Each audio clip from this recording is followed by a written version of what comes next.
Hi hello family, ಎಲ್ಲರಿಗೂ ಅಮ್ಮಾಸ್ ಕೈರುಚಿ ಚಾನಲ್ಗೆ ಸ್ವಾಗತ. ಬನ್ನಿ ನಾವು ಇವತ್ತಿನ ವಿಡಿಯೋದಲ್ಲಿ ಚಪಾತಿಗಾಗಿರ್ಬೋದು ಅಥವಾ ದೋಸೆಗಾಗಿರ್ಬೋದು ಒಂದು ಒಳ್ಳೆ ಕಾಂಬಿನೇಷನ್ ಆಗುವಂಥ ಕುಂಬಳಕಾಯಿ ಪಲ್ಯ ರೆಸಿಪಿನ ಹೇಗೆ ಮಾಡೋದು ಅನ್ನೋದನ್ನ ನೋಡ್ಕೊಂಬರೋಣ. ಎಲ್ಲರ ಮನೇಲೂ ಕುಂಬಳಕಾಯಿ ಪಲ್ಯನ ಮಾಡಿರ್ತೀರ. ಆದರೆ ಒಂದು ಸಲ ಈ ರೀತಿಯಾಗಿ ನಾವು ತೋರಿಸೋ ಥರ ಡಿಫ್ರೆಂಟಾಗಿ ಕುಂಬಳಕಾಯಿ ಪಲ್ಯನ ಟ್ರೈ ಮಾಡಿ ನೋಡಿ. ತುಂಬ ಚೆನ್ನಾಗಿರುತ್ತೆ, ಹಾಗೆ ತುಂಬ ಸಿಂಪಲ್ಲಾಗಿ ಆಗುತ್ತೆ, ತುಂಬ ಟೇಸ್ಟಿಯಾಗೂ ಕೂಡ ಇರುತ್ತೆ.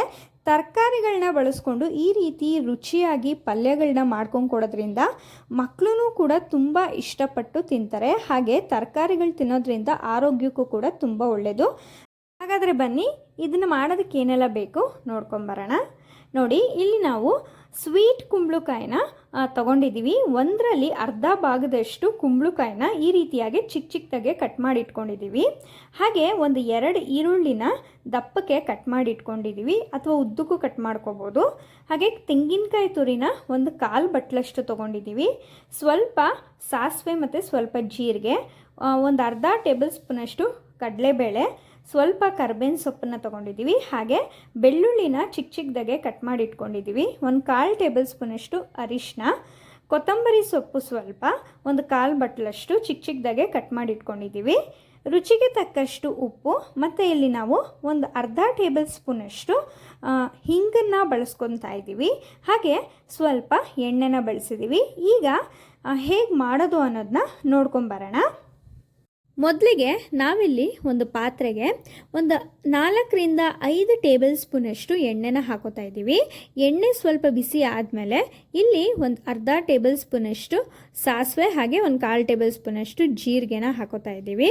ಮತ್ತು ಚಿಕ್ಕದಾಗೆ ಕಟ್ ಮಾಡ್ಕೊಂಡಿರುವಂಥ ಬೆಳ್ಳುಳ್ಳಿನ ಹಾಕೋತಾ ಇದ್ದೀವಿ. ಇದ್ರ ಜೊತೆಗೆ ಕರ್ಬೇವಿನ ಸೊಪ್ಪು ಸ್ವಲ್ಪ ಹಾಕೋತಾ ಇದ್ದೀವಿ.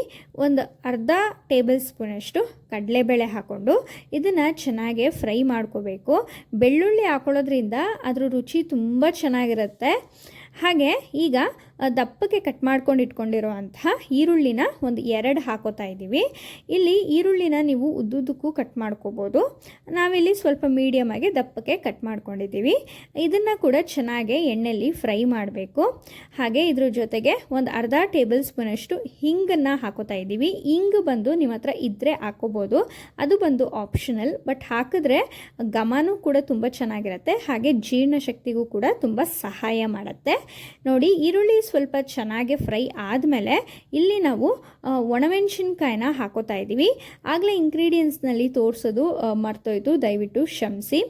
ಹಾಗೆ ಈಗ ಒಣಮೆಣಸಿನ್ಕಾಯಿ ಕೂಡ ಹಾಕೊತಾ ಇದ್ದೀವಿ. ಅದನ್ನು ನಿಮ್ಮ ಖಾರಕ್ಕೆ ಅನುಗುಣವಾಗಿ ಹಾಕೋಬೋದು, ಇಲ್ಲ ಅಂದರೆ ಹಸಿ ಮೆಣಸಿನ್ಕಾಯಿನೂ ಕೂಡ ನೀವು ಬಳಸ್ಬೋದು, ತುಂಬ ಚೆನ್ನಾಗಿರುತ್ತೆ ರುಚಿ. ಈಗ ಅದು ಚೆನ್ನಾಗಿ ಫ್ರೈ ಆದಮೇಲೆ ಈರುಳ್ಳಿ ಎಲ್ಲ ನಾವು ಚಿಕ್ಕದಾಗೆ ಕಟ್ ಮಾಡ್ಕೊಂಡಿರುವಂತಹ ಕುಂಬಳಕಾಯಿನ ಹಾಕೋತಾ ಇದ್ದೀವಿ. ನೋಡಿ, ಕುಂಬಳಕಾಯಿ ಹಾಕಿದ್ಮೇಲೆ ಇದನ್ನು ಆದಷ್ಟು ಲೋ ಫ್ಲೇಮ್ನಲ್ಲಿ ಇಟ್ಕೊಂಡು ಸ್ಟವ್ನ ಚೆನ್ನಾಗಿ ಫ್ರೈ ಮಾಡ್ಕೋಬೇಕು. ಇದನ್ನು ಸ್ವಲ್ಪ ಫ್ರೈ ಮಾಡಿದ್ಮೇಲೆ ಒಂದು ತಟ್ಟೆ ಮುಚ್ಚಿಡಬೇಕಾಗತ್ತೆ.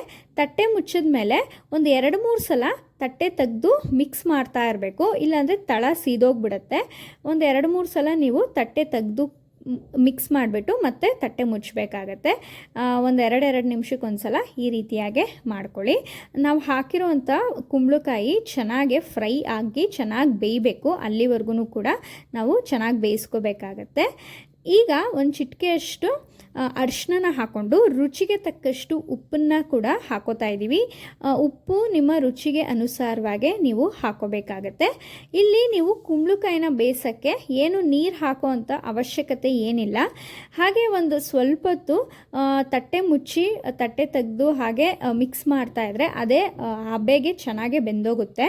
ನೋಡಿ, ಈ ರೀತಿಯಾಗೆ ಚೆನ್ನಾಗೆ ಬೇಯುತ್ತೆ. ನೋಡಿ, ಈಗ ಕುಂಬಳಕಾಯಿ ಚೆನ್ನಾಗಿ ಬೆಂದಿದೆ.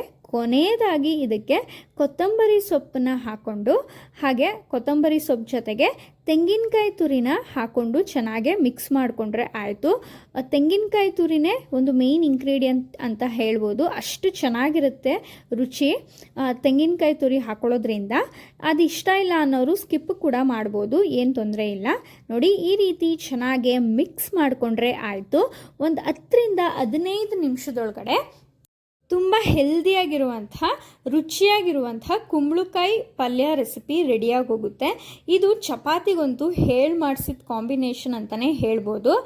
ಚಪಾತಿ ದೋಸೆ ಮಾತ್ರ ಅಲ್ಲ, ನೀವು ಸೈಡ್ ಡಿಶ್ ಆಗೂ ಕೂಡ ಇದನ್ನು ತಿನ್ಬೋದು.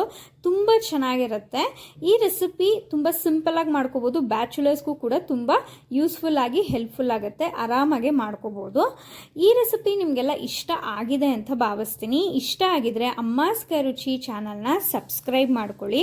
ಹಾಗೆ ನಾವು ತೋರಿಸಿರೋ ಥರ ಕುಂಬಳಕಾಯಿ ಪಲ್ಯ ರೆಸಿಪಿನ ನೀವು ಕೂಡ ನಿಮ್ಮ ಮನೆಯಲ್ಲಿ ಟ್ರೈ ಮಾಡಿ ರೆಸಿಪಿ ಹೇಗೆ ಬಂತು ಅನ್ನೋದನ್ನ ನಮಗೆ ಕಮೆಂಟ್ ಮೂಲಕ ತಿಳಿಸೋದನ್ನ ಮರಿಬೇಡಿ. ಹಾಗೆ ನಿಮ್ಮ ಫ್ರೆಂಡ್ಸ್ ಆ್ಯಂಡ್ ಫ್ಯಾಮಿಲಿಗೂ ಕೂಡ ಶೇರ್ ಮಾಡಿ. ಈ ವಿಡಿಯೋ ನೋಡಿದ್ದಕ್ಕಾಗಿ ಎಲ್ಲರಿಗೂ ಧನ್ಯವಾದಗಳು.